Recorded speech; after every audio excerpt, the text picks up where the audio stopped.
Bu vəziyyəti törədən əsas səbəb nə oldu? İndi istər-istəməz bizim tamaşaçılarımız sual verə bilər ki, birdən-birə nə baş verdi ki, milli valyuta belə kəskin ucuzlaşdı? İran 10 illərdir ki, ağır sanksiyaların altındadır. Düzdür, neftini bəzi xüsusi icazələrlə bəlli ölkələrə satır və qalan hissəsini də oğurluq yollarla satır. Yəni müəyyən sxemlərlə bunu reallaşdırıb ölkəyə valyuta gətirə bilir.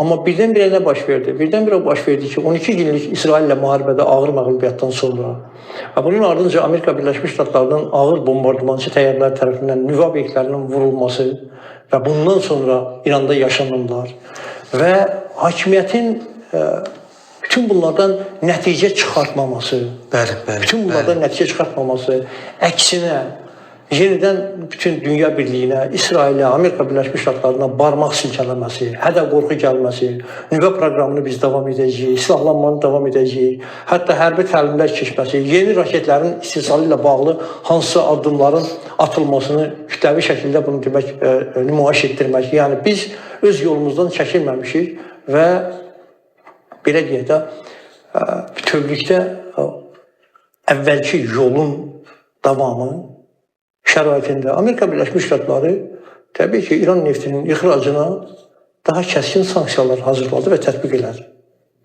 Və bu sanksiyaların oktyabr ayında tətbiq olunan sanksiyalar nəticəsində İranın neft ixracından əldə elədiyi valyutanın həcmi 20%-dən çox azaldı. Baxın, 20%-dən çox İranın xaricdən aldığı neftin ixracından əldə elədiyi xarici valyutanın həcmi azaldı. Və baxın, bu 20% azalma görün İranın milli valyutasını hansı günə gətirdi.